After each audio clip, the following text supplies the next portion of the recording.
Halo Tolovers. Kalau biasanya mobil sekelas low MPV harusnya jadi kendaraan buat membawa keluarga, itu wajar.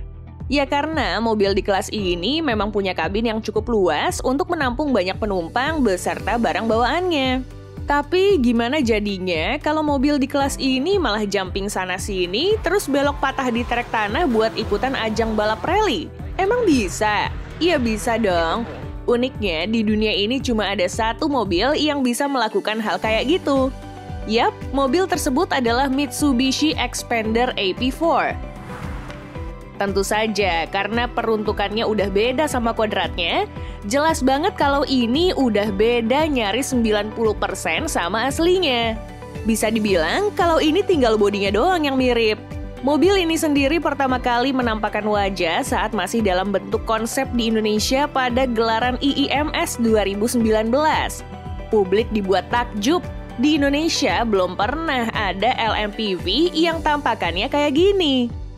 Secara garis besar, DNA dari mobil ini basisnya bukan facelift kedua yang ini, melainkan dari Xpander Cross sebelum facelift. Mitsubishi Indonesia membuat mobil yang disebut Xpander AP4 ini bukan buat gaya-gayaan atau cuma kebutuhan pameran doang. Mereka memang serius dalam penggarapan mobil ini. Apalagi Xpander AP4 bakal ikut serta dalam kejuaraan rally level dunia yang punya regulasi ketat. AP4 sendiri merupakan inovasi terbaru dari kejuaraan rally untuk regional Asia Pasifik yang memperbolehkan menggunakan kendaraan yang diproduksi massal.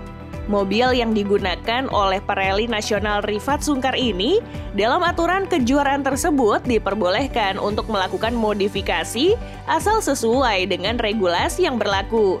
Di mana dalam salah satu tujuannya hanya memperbolehkan bobot minimum mobil nggak melebihi 1.230 kg untuk kelas 1.600 cc dan 1.300 kg untuk mobil berkubikasi 1.800 cc. Kejuaraan yang telah ada sejak tahun 2015 ini diprakarsai oleh induk olahraga otomotif di Selandia Baru, Motorsport New Zealand, dan Australia melalui Confederation of Australia Motorsport. AP4 sendiri belakangan udah populer sejak debut pertamanya di Otago Rally yang diikuti pabrikan seperti Hyundai dan Toyota. Nah, sekarang kita bahas mobilnya nih. Dari segi desain, tampak depan dari LMPV paling kenceng di dunia ini begitu khas dengan penggunaan grill Xpander Cross berpadu dengan headlamp dan juga lampu DRL. Sebagai mobil yang performanya udah nggak standar, di kap mesinnya ada bolongan buat jalan masuk udara pas lagi melaju kencang buat ngedinginin mesin. Melepas udara panas mesin biar nggak overheat. Jangan cari ini di Xpander Cross standar ya, nggak bakal ada soalnya.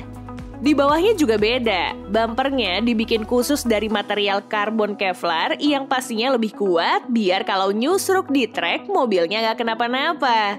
Lanjut ke sisi samping, ada sedikit perubahan dari bentuk Xpander pada umumnya.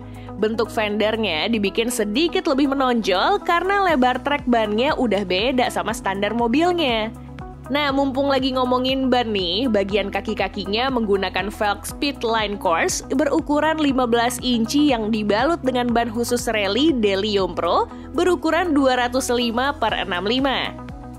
Sebenarnya kalau ukuran ban sih mirip sama Xpander standar, tapi buat mengakomodir kebutuhan rally, treknya jadi diperlebar biar makin stabil.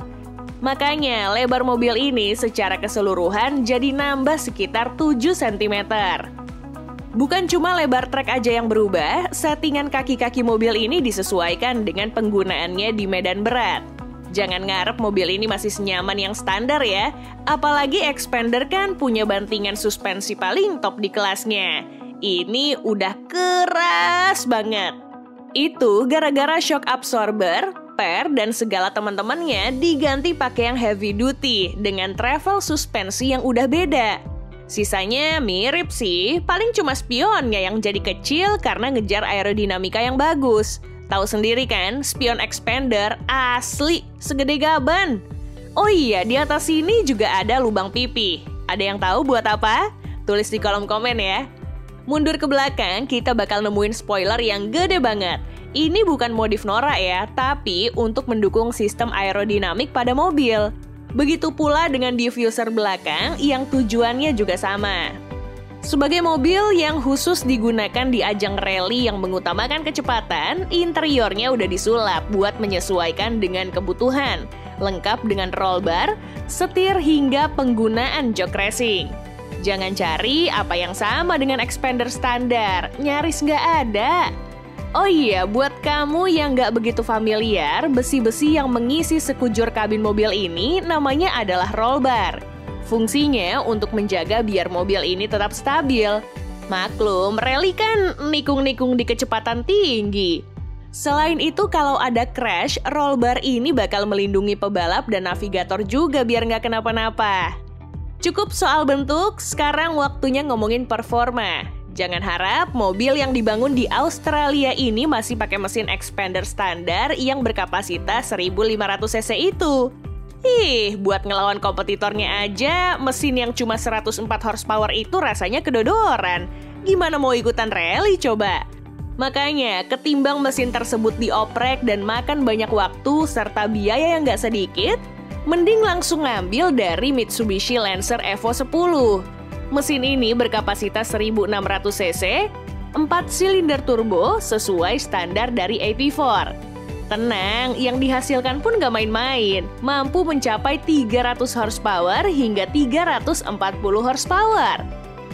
Buat yang ngeh, iya kita tahu, mesin Evo 10 itu sebenarnya 2000 cc, tapi demi ikut di ajang ini, didetune sampai cuma 1600 cc.